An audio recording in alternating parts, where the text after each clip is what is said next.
Doctor Mohammad Yunus অন্তর্বর্তী সরকারের প্রধান উপদেষ্টার দায়িত্বভার গ্রহণ করার পরে গত ১৩ মাসে ৪০টি বিচার বহির্ভূত হত্যাকাণ্ড দেশে সংঘটিত হয়েছে।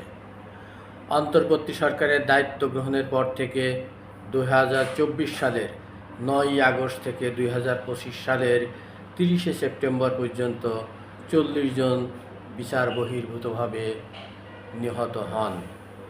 চলতি বছরের জুলাই থেকে সেপ্টেম্বরের মধ্যে এমন হত্যার ঘটনা ঘটেছে ১১টি।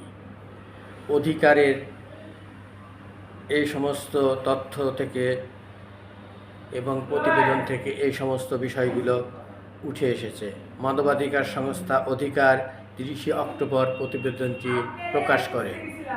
সংস্থাটি জানিয়েছে তাদের সহযোগী মানবাধিকার সংগঠনগুলোর তথ্য এবং বিভিন্ন গণমাধ্যমে প্রকাশিত সংবাদ বিশ্লেষণ করে প্রতিবেদনটি প্রস্তুত করা হয়েছে।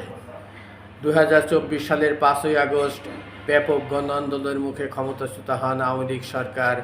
তার ৩ দিন পর ৮ই আগস্ট অধ্যাপক মোহাম্মদ ইউনূসের নেতৃত্বে গঠিত হয় অন্তর্বর্তী সরকার। অধিকারের তথ্য অনুযায়ী অন্তর্বর্তী সরকারের ১৩ মাসে বিচার বহির্ভূত ৪০টি ঘটনার মধ্যে ১৯ জনকে গুলি করে, ১৪ জনকে নির্যাতন করে এবং ৭ জনকে হেফাজতে পিটিয়ে হত্যা করা হয়েছে। শুধু জুলাই থেকে সেপ্টেম্বর এই ৩ মাসেই ১১ জন নিহত হন, যার মধ্যে ৭ জনকে হত্যা করেছে যৌথ বাহিনী, ৩ জনকে পুলিশ এবং ১ জনকে সেনা সদস্যদের হাতে নিহত হতে হয়েছে। নিহতদের মধ্যে ৩ জনকে নির্যাতন করে, ৬ জনকে গুলি করে এবং ২ জনকে পিটিয়ে হত্যা করা হয়েছে। এই সময় অন্তত ২৭ জন কারাগারে মারা গেছেন। ফলে অন্তর্বর্তী সরকারের ১৩ মাসে কারাগারে মৃত্যুর সংখ্যা বেড়ে দাঁড়িয়েছে ৮৮ জনে।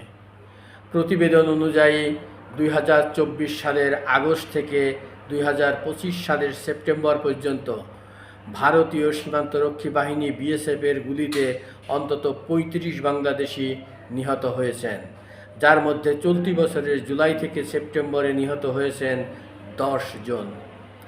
এছাড়া গত মে মাস থেকে বিভিন্ন সীমান্ত পথ দিয়ে ভারত অন্তত ২,৩৩৩ জন বাংলাদেশিকে ঠেলে দিয়েছে, এমন তথ্যও প্রকাশ করেছে অধিকারের প্রতিবেদনে আরও বলা হয়েছে, জুলাই থেকে সেপ্টেম্বরের মধ্যে রাজনৈতিক সহিংসতায় ৪৬ জন নিহত হয়েছেন।